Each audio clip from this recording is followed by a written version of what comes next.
Go out to your kitchen after supper tonight, after you have fried a pan of bacon or trimmed the hard fat off a roast, and look hard at what you are about to throw away, that white fat clinging to the edge of the meat, that grease standing in the bottom of the pan, that knob of suet the butcher cut off and dropped in his bin without a second thought. Most folks scrape it into the trash and never think on it again. And every single time you do that, you are throwing away light, real light. The same steady flame my great-grandmother read her Bible by on a winter evening, the same light that lit this farmhouse for 100 years before there was ever a wire run out to it. That fat in the bottom of your pan is a candle. Save up a year of it, and it is a year of candles. My name is Elias Yoder. I am Amish, and I farm here in Lancaster County, Pennsylvania. Today, I am going to show you how to take the free fat out of your own kitchen, the beef trimmings, the drippings, the sweat the butcher gives away for the asking, and turn it into a full year of candles for your home. Good candles. Candles that burn steady and throw a warm, honest light across a room. It will cost you almost nothing but an afternoon and a little care. And by the time we are done, you will never look at that greasy pan the same way again. Now, I'm going to be honest with you right at the start, the way I always am, because honest is the only thing that makes a channel like this worth your trust. There is a great deal of foolishness told about tallow candles. Folks will hold up a pretty white candle and tell you it is as easy as melting butter, and then they leave out the three things that make all the difference between a candle that burns clean and bright and one that smokes and stinks and slumps over in the heat of the day. I'm going to tell you all three. And I am going to tell you plainly where tallow does well and where it falls short of the fancy beeswax and the store-bought paraffin, because you deserve the truth and not a fairy tale. Stay with me. Let me start with what this fat actually is, because once you understand it, everything else makes plain sense. The fat you get from a cow or a sheep when you render it down and clean it up is called tallow. The fat you get from a hog is called lard, and there is a real difference between them that matters for candles, so listen close. Tallow is hard. At room temperature, it sets up firm, almost like a bar of soap or a cake of wax. Lard is soft. It stays about the consistency of butter or shortening even when it is cool. Now for a candle, you want hard. A hard fat stands up straight. It does not slump over on a warm day, and it burns slow and steady. A soft fat sags and drips and burns too fast. So the king of candle fat is beef tallow, and the very best of the very best is the hard fat from around the kidneys and the loins, what the old butchers call suet. That sweat renders down whiter, harder, and cleaner than any other fat on the animal. If you can get suet, get suet. If all you have is ordinary beef trimmings, that works fine too, just a touch softer. And lard, the pork fat, you can make a candle of it, and folks did in a pinch, but it is soft and it burns quicker and it wants a bit of help to stand up, which I will show you. Mutton tallow from sheep is hardest of all and burns beautiful, but most folks do not have a lamb to butcher, so we will talk mostly beef. Now, why does a lump of fat make light at all? A candle is the simplest machine there is, and understanding it will make you better at every single part of this. The wick is not really what burns. The wick is a ladder.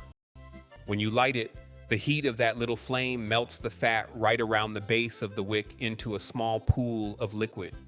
That liquid fat gets drawn up the wick by the very same pull that draws water up into a dry rag.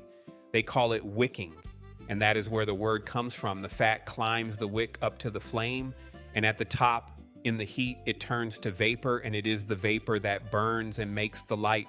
So a candle is just fat climbing a string to feed a flame. The fat is the fuel, the wick is the ladder, and the flame keeps the whole thing melting and climbing as long as there is fuel to feed it. Once you see it that way, you understand why the fat has to be clean and why the wick has to be the right size, because if either one is wrong, the ladder jams or the fuel is dirty and you get smoke instead of light. Here's where I have to be straight with you about why tallow candles got a poor name over the years, because if you do not know this, You will make one batch, be disappointed, and give up. And I do not want that for you. In the old days, before folks knew the tricks, a tallow candle could smoke and smell of the barnyard and burn down soft and fast. And that is exactly what happens if you do three things wrong. 1, if your fat is not properly cleaned when you render it. 2, if your wick is the wrong size or not treated right. And 3, if you do not firm up a soft fat. Get those 3 right, and a tallow candle burns nearly as clean and bright as anything you can buy, made for free out of your own kitchen. Get them wrong, and yes, it smokes and stinks. So we are going to get all 3 right one at a time. Here's everything you need, and I want you to see how little it is. First, the fat itself, which is free or nearly so. Save your own beef trimmings and drippings in a tub in the freezer through the year, or, and this is the trick most folks miss, go to a butcher shop or the meat counter at the grocery and simply ask for beef fat or suet. They cut pounds of it off every day, and most of it goes straight in the bin. Many will give it to you for nothing or sell you a big bag for $1 or $2 a pound, sometimes less. Ask for the hard fat, the suet, if they have it. Second, you need water and a little salt, pennies. Third, a length of cotton for your wicks. Plain cotton butcher's twine works. Or you can buy a spool of proper cotton candle wick for $4 or $5 that will make more candles than you will burn in years. Do not use anything with plastic or nylon in it. It has to be pure cotton or it will not wick right, and it will make a foul smoke. Fourth, a bit of borax if you have it, a spoonful for treating the wick. A box is a couple of dollars on the laundry aisle and it lasts forever. Fifth, something to render in, an old heavy pot you do not mind using for this. A cast iron Dutch oven is perfect. And sixth, if you want the very best candles, a little beeswax to firm them up, but that is optional, and I will show you how to do without it. Add it all up, and you are under $10 for the wick and the borax, and the fat. The very thing the whole candle is made of is free. Now let me walk you through rendering the fat, slow and careful, because this is the step that decides whether your candles come out clean and sweet or smoky and rank. Rendering just means melting the fat down slow and gentle to separate the pure fat from the meat scraps, the water, and the little bits of gristle and blood mixed in with it. The pure, clean fat is what makes the candle. Everything else is what makes the smell and the smoke, so our whole job here is to get it out. First, take your fat and cut it up small. The smaller the pieces, the faster and more evenly it renders. Old timers ran it through a meat grinder if they had one, but a knife and a cutting board do fine. Cut it into little cubes about the size of a die or smaller. If it is cold and firm, it cuts easier, so keep it in the ice box until you are ready to work. Now, there are 2 ways to render, the dry way and the wet way, and I'm going to steer you to the wet way for candles because it makes a cleaner, whiter, milder tallow, which is exactly what you want. The dry way is just putting the fat in a pot over low heat and letting it melt in its own grease. It works, but it browns the fat a little and can leave more of that meaty smell. The wet way is better for candles. You put your cut up fat in the heavy pot and you add a cup or 2 of water, enough to keep the bottom from scorching while the fat starts to melt. That water is your safety and your cleanser both. It keeps the temperature down so the fat cannot burn and go dark and stinky. And as it works, the water pulls a lot of the impurities and the smell down out of the fat. Set that pot over low heat. Low and slow is the whole secret of it. You are not frying, you're not boiling hard, you're coaxing. Let it warm gently and the fat will begin to turn from white chunks into clear liquid. Stir it now and again so nothing sticks and scorches on the bottom. This is not a quick job. A good batch takes a couple of hours of low heat, and you must not rush it and turn the flame up, because the moment that fat gets too hot, it browns, and brown fat is smoky, smelly fat. Patience here pays you back in every single candle. As it renders, you will see the little bits of meat and skin and membrane, the cracklings folks call them, start to shrink up and turn golden and sink or float. When the liquid fat is clear and gold and the cracklings have gone brown and crisp, your rendering is done. The water you added will mostly have cooked away or sunk to the bottom, carrying the dirt down with it. Now you strain it. Set a piece of clean cloth over a heat-proof bowl or jar, an old muslin flour sack, a bit of cheesecloth folded a few times, or even a clean cotton rag will do. Carefully pour the hot liquid fat through it. Mind yourself here, that fat is hot enough to burn you badly, so pour slow and keep the children well back. The cloth catches every crackling and every speck of grit, and what runs through into the bowl is clean golden liquid tallow. Do not throw those cracklings away, by the way. Salt them and eat them, or give them to the chickens or the dog. Waste nothing. My grandfather ate cracklings on bread with a little salt and thought it a treat, and so do I. Now here is the step that separates a good candle maker from a poor one, and most folks skip it and then wonder why their candles smell. You render it twice, maybe 3 times. After that first straining, let the fat cool. If you did the wet way as it cools, you will see it separate into a clean white cake of hard tallow floating on top of a little dirty water and sludge at the bottom. Lift off that clean white cake, scrape any brown gunk off the underside of it, and throw the dirty water away. Then melt that cake down again with a fresh cup of water and a good spoonful of salt stirred in. The salt helps pull the last of the impurities out. Let it melt gentle, let it cool and set again, and lift off an even whiter, cleaner cake. Each time you do this, the tallow gets whiter, harder, and milder in smell. For candles, 2 good renderings is usually plenty. 3, if your fat was very meaty to start, or if you are particular. By the end, you will have a cake of tallow near as white as soap and near as clean, with hardly any smell to it at all. That, right there, is what makes a tallow candle a body can be proud of. Now, the wick, which is the second of my 3 secrets, and it matters more than folks think. A candle lives or dies by its wick. Too thin a wick and the flame is starved and drowns in a pool of melted fat. Too thick a wick and it burns too much fuel, throws smoke, and drips down the side, and an untreated wick will smoke and mushroom and need trimming every little while. Start with pure cotton, plain cotton butcher's twine, or a soft cotton string, or a proper candle wick off a spool. For a candle about the thickness of your thumb, you want a wick of a few strands of that cotton braided or twisted together. Braided burns best, because a braided wick curls over into the flame as it burns and burns its own tip off, so it keeps itself trimmed. A straight twisted wick stands up and mushrooms and needs tending, so braid 3 lengths of cotton twine together if you can, the same as you would braid a bit of hair. It takes 2 minutes and it is worth it. Now here is the old trick that makes the real difference. You treat the wick before you ever use it. You make up a little solution of water with salt and borax dissolved in it, say a cup of warm water, a tablespoon of salt, and a tablespoon of borax, stirred until they dissolve clear. You soak your lengths of cotton wick in that for a good while, a few hours or overnight. Then you pull them out and hang them up to dry completely stiff and straight. What that salt and borax do is make the wick burn slower and cleaner, cut down the smoke, and keep it from mushrooming and glowing red after you snuff it. It is the very same kind of treating the old chandlers did to their wicks 200 years ago. A chandler, by the way, is what they call a person who makes candles. A treated wick in a tallow candle is the difference between a steady, clean flame and a smoky nuisance. Do not skip it. And one more small thing.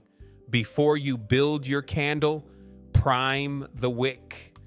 Dip your dry treated wick into the melted tallow one time. Let it soak up the fat and cool so it goes stiff and waxy. A primed wick lights easier and burns steadier from the very first moment. Little things, these, but they are the whole difference between a good candle and a poor one. Now we come to the making of the candle itself, and there are 2 old ways, dipping and molding. I will show you both, and you can pick whichever suits you and what you have on hand. Dipping is the oldest way, and it needs no mold at all, just a deep pot of melted tallow and a bit of patience. You take a stick or a rod, a dowel, a straight branch, a wooden spoon handle, and you tie your wicks to it, hanging down, spaced apart so they do not touch one another, several to a stick. You melt your clean tallow in a deep, narrow pot and bring it to the right warmth. Now the temperature matters here, so pay attention. You want the tallow melted and liquid, but not screaming hot, somewhere around 150, 160 degrees, just comfortably melted. If it is too hot, it will melt off the layer you just built instead of adding to it, and your candle never grows. Dip your hanging wicks straight down into the tallow all the way, then lift them straight out. A thin coat of tallow clings to each wick. Hold them up and let them cool a minute in the air until that coat sets firm. You can dip them in a bucket of cool water between times to speed it, then dry them off. Then dip again and again. Each dip lays on another thin layer, and slow over 20, 30, 40 dips, the candle builds up around the wick, layer on layer, thicker and thicker, until it is the size you want.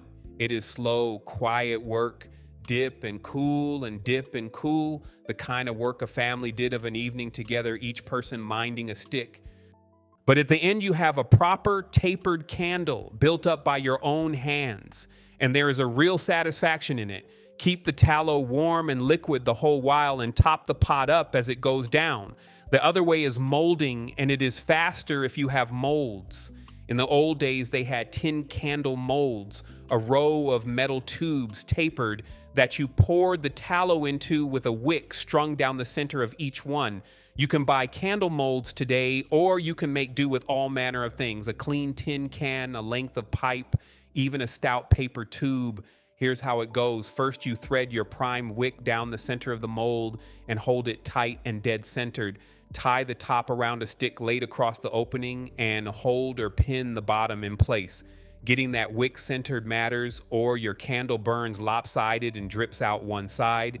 Then you pour your melted tallow into the mold around the wick, slow and steady, filling it up. Let it cool and set. And here's the thing to know that trips folks up.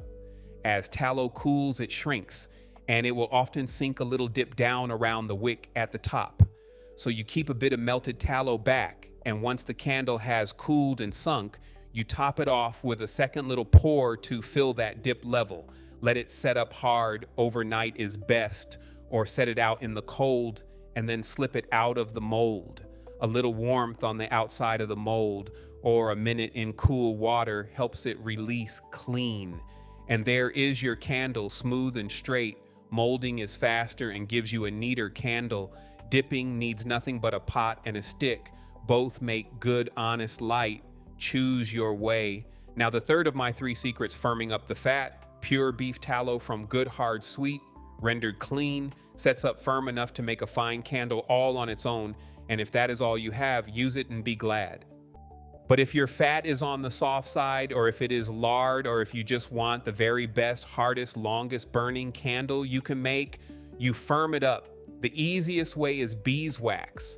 If you can get a little beeswax from a beekeeper or a bit of an old beeswax candle, you melt some in with your tallow. Even a small part beeswax to the rest tallow makes a firmer, harder candle that stands straighter, burns longer, and smells sweeter.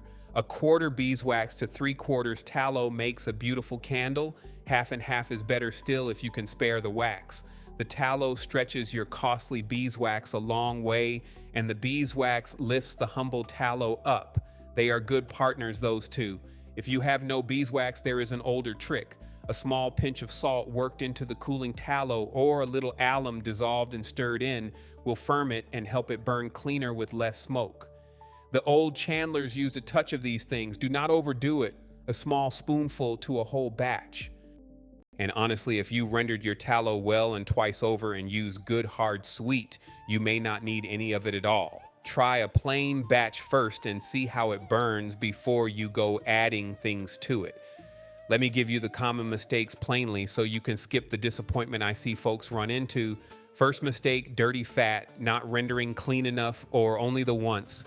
That is your smoke and your smell right there. Fix it by rendering twice with a spoon of salt. Second mistake, too hot when you render, browning the fat. That is a barnyard smell baked right into the candle. Fix it. Low and slow, never rush the heat. Third mistake, the wrong wick.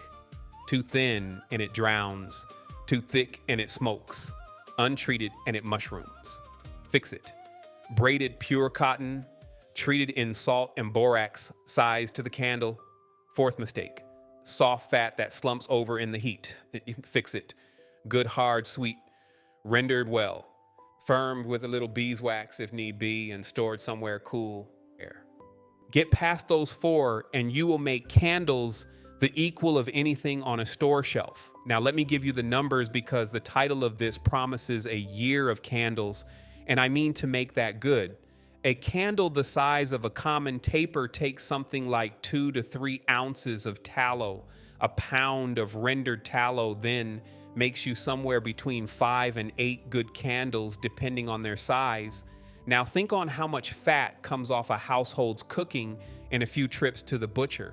A single beef, when it is butchered, gives up many pounds of fat, 20, 30, 40 pounds, and more of trimmings and suet, most of it thrown away or sold off cheap.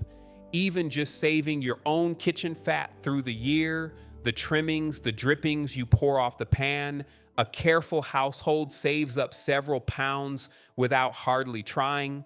Ask your butcher for his suet, and you will have all you could want for a couple of dollars or for nothing at all. Say you gather up 25, 30 pounds of fat over a season, and that is not hard to do at all, and you render it down. You will have better than 20 pounds of clean tallow, and that is well over 100 candles, 100 and more candles.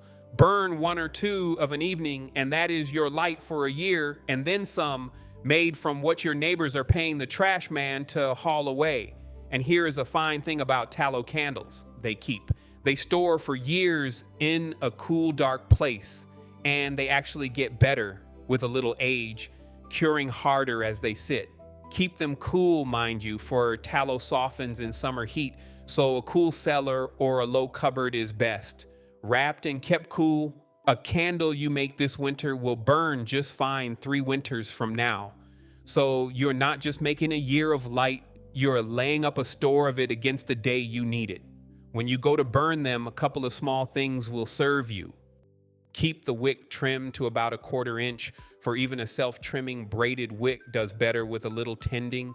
Keep your candles out of a draft, for a draft makes any candle gutter and smoke and burn uneven and lopsided. And never ever leave a burning candle unattended, nor near a curtain, nor where a child or a cat can reach it and knock it over. An open flame is a good and faithful servant and a terrible master, the same as I have said before about electricity and about the fire in the stove. Treat it with respect and snuff it out. Do not blow it if you want to keep the smoke down and the wick clean for next time. And one hard safety word on the rendering itself, because hot fat is nothing to be careless with. Hot fat can catch fire if it gets too hot, and that is another good reason for low and slow. If ever fat should catch flame in the pot, you never ever throw water on it. Water on a grease fire makes it explode up in a ball of flame and can burn your house down and you with it. You smother it, clap a lid on the pot, cut the heat, and leave it be until it is stone cold. Keep a lid within arm's reach whenever you render, and keep the little ones out of the kitchen while that hot fat is on the stove. Mind that, and rendering is safe, honest work. Now I want to take a moment because this is the part that matters, and it is bigger than candles. Walk into any store and look at the candles they sell you. Most of them are made of paraffin. And do you know what paraffin is? It is a leftover of refining crude oil into gasoline. It is a petroleum wax, a byproduct of the oil business, bleached and perfumed and pressed into a pretty shape and sold back to you at a dear price. The scented candle in the fancy jar might cost you $20, $30, and it is oil-filled leftovers with a fragrance poured over the top of it. and they sell it by the billions of dollars a year. This whole great industry built on selling folks a thing they burn up and must buy again and again and again. And here you stand, pouring the very stuff a candle is made of down your drain or into your trash every single week. Fat, clean burning fat, the same fat that lit every home in this country before the oil companies ever thought to sell you their leftovers. There is no money in telling you that. There is no company that profits from a man rendering his own kitchen grease into a year of light.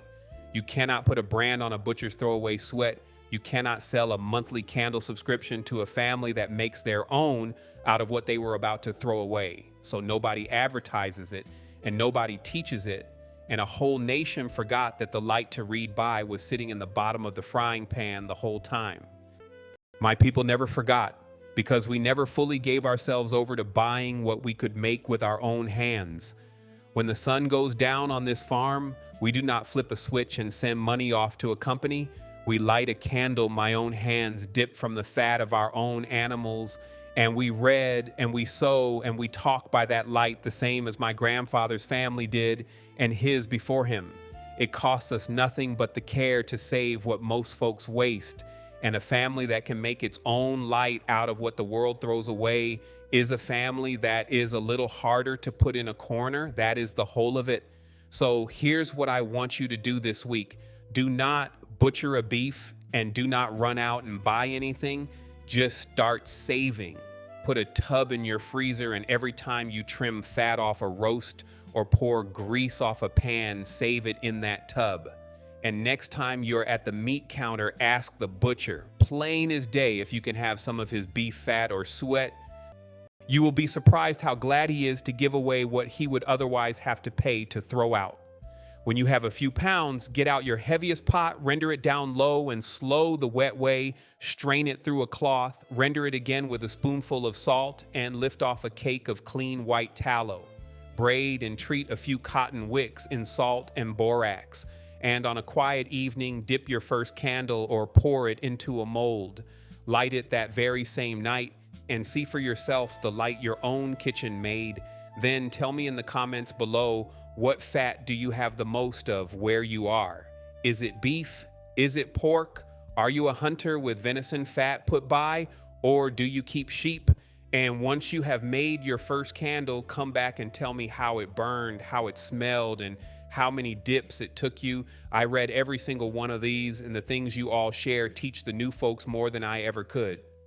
And if your grandmother or your grandfather made candles or soap the old way, tell me what you remember of it, for those memories are the very knowledge I'm trying to keep alive here.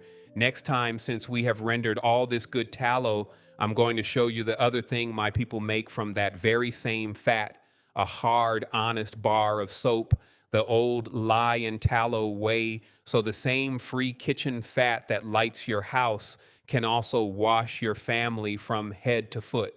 It is the natural next step after today. Until then, save your fat, waste nothing, and remember, the people who built this country with their hands knew things we are only just starting to remember.